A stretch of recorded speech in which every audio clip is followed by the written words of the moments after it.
Et à présent, mesdames et messieurs, nous arrivons à notre débat principal d'aujourd'hui, centré sur les 7 années de présidence du président Abdel Fattah el-Sisi. Et pour mieux aborder ce sujet, nous avons le plaisir d'accueillir au bout du fil Dr Raouf Ghafar, qui est analyste politique et expert en économie. Bonjour, Dr Raouf. Bonjour.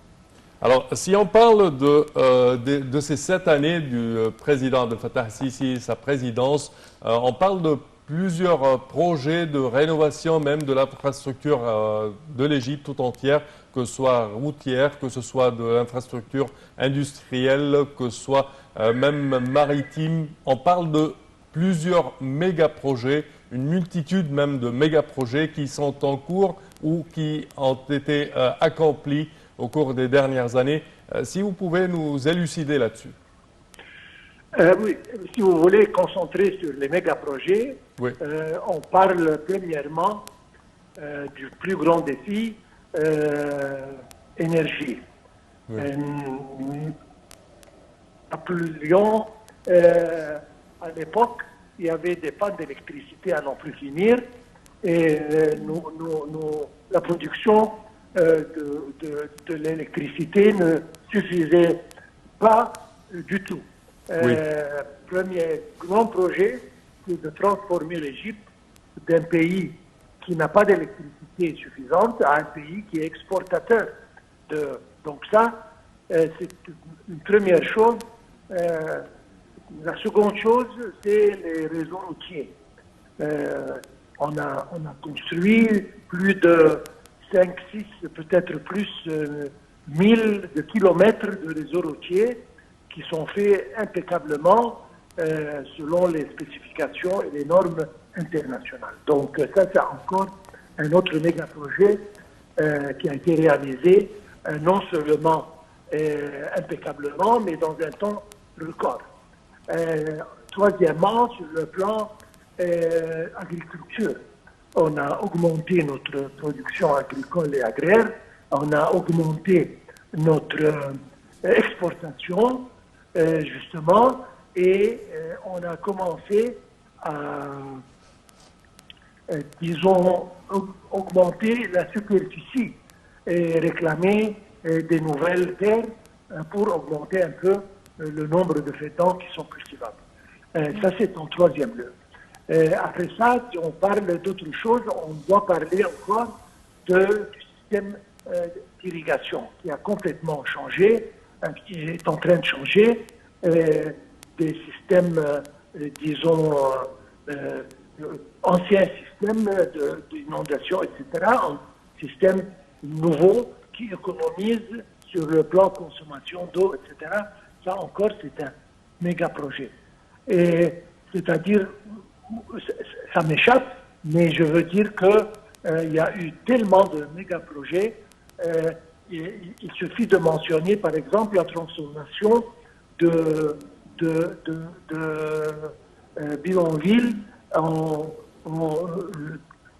des agglomérations, oui. En construisant des bâtiments pour, disons, présenter à l'individu égyptien un logement qui soit sain et qui soit respectable. Encore une fois, ça c'est un projet. C'est beaucoup de choses, les rénovations qui ont pris lieu sur le plan chemin de fer. Encore une fois, ça c'est une chose à ne pas oublier. Donc, voilà, je suis en train de me rappeler et je pense qu'il y a beaucoup de choses qui m'échappent, mais je veux dire, bref, qu'il y avait une vision pour un futur. Il y avait la vision Égypte 2030 et on s'est basé sur cette vision pour achever tous les projets pour transformer l'Égypte en un pays modernisé et un pays qui peut se comparer avec les pays européens et américains. Oui, si on parle toujours du bilan présidentiel de 7 ans, 7 ans de présidence du président Abdel Fattah el-Sisi, donc surtout du deuxième mandat. Lors de ce deuxième mandat, il y a eu deux projets ou le développement de deux régions très importantes, c'est le Sinaï et la Haute-Égypte, pourtant deux régions très importantes mais qui ont été marginalisées pendant des dizaines d'années. Alors on a commencé pendant le deuxième mandat du président à développer ces deux régions, le Sinaï et la Haute-Égypte. Absolument. Vous avez bien dit, il y avait des endroits en Égypte qui ont été marginalisés pour très longtemps.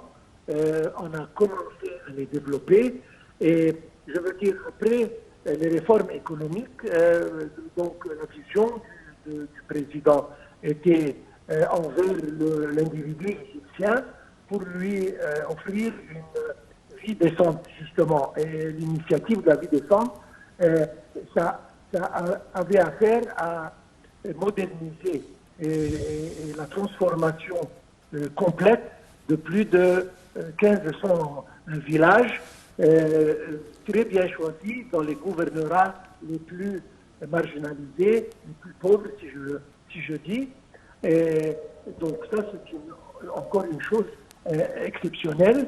Vous avez mentionné le Sinaï, oui, le développement du Sinaï a été, et justement, ça prend lieu jusqu'à présent, premièrement, d'un côté pour combattre le fanatisme et le terrorisme qui a existé là-bas.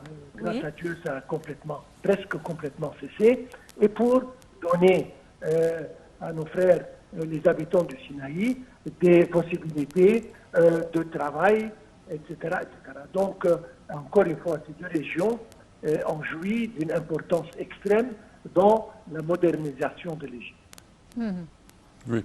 Également, si on parle de méga-projets, Dr Raouf, on parle également de nouvelles villes. On parle de la capitale administrative, on parle de plusieurs nouvelles villes dont les grands traits ont été tracés.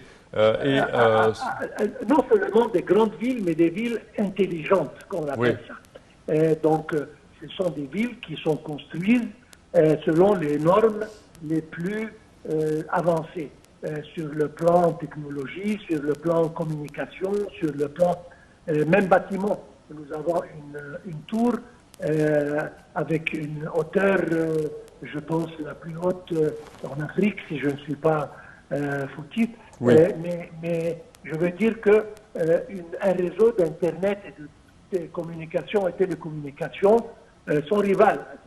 Et ça, pas seulement la nouvelle capitale administrative, nous avons partout. Nous avons la nouvelle ville de Alamein, nous avons le développement de Galala. En Égypte, il y a tellement d'autres villes qui sont en train de sous construction. C'est-à-dire le développement se répand sur toute la superficie de l'Égypte. Et ça mène vers la décentralisation. Et ça, c'est un des aspects des pays développés et modernisés. Et c'est justement le but d'achever cette chose très, très, très importante. Et parlons donc de projets donc, très tangibles. Ce sont les ponts, les axes routiers, les routes, les nouvelles routes. Alors, on voit que le Caire, spécialement, a commencé à se métamorphoser. Alors, même si le but, c'est de faciliter donc le trafic, mais aussi la construction de tels ponts et de tels axes routiers, bien sûr, a d'autres avantages. Bien sûr, ça va donc faciliter aussi les investissements. C'est-à-dire, ça lie les grandes villes, les centres de production, avec les ports, par exemple, pour faciliter justement l'exportation.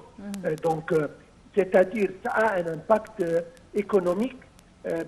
C'est pour ça que je dis que chaque projet n'est pas simplement pour avoir, je ne sais pas, des réseaux routiers ici et là, mais pour aider au développement de l'Égypte. Donc, nous aspirons à augmenter notre exportation et le seul moyen. D'ailleurs, on a déjà fait beaucoup de projets sur le plan port. Et non seulement ça, mais il y a des zones économiques et des zones logistiques qui ont été construites, notamment autour du Suez de Canal. Je n'ai pas mentionné l'élargissement du Suez de Canal lui-même, mais la zone économique du canal de Suez, c'est un centre qui va attirer, comme vous l'avez dit, des investissements. Ça a commencé d'ailleurs de partout, est, ouest, etc. C'est-à-dire, je répète, c'est un plan global qui vise vers la transformation de l'Égypte d'un pays, disons, sous-développé en un pays développé et, Inch'Allah, très prochainement dans un pays qui peut se comparer avec les pays européens. Oui, alors Dr Raouf Ghafar, analyste politique, merci beaucoup d'avoir répondu à notre invitation sur Nile TV. Passez une excellente journée. Donc, Semah, merci et passez une excellente journée. Merci Ilham. Merci chers téléspectateurs de votre attention et nous vous donnons demain rendez-vous à la même heure. Merci à vous.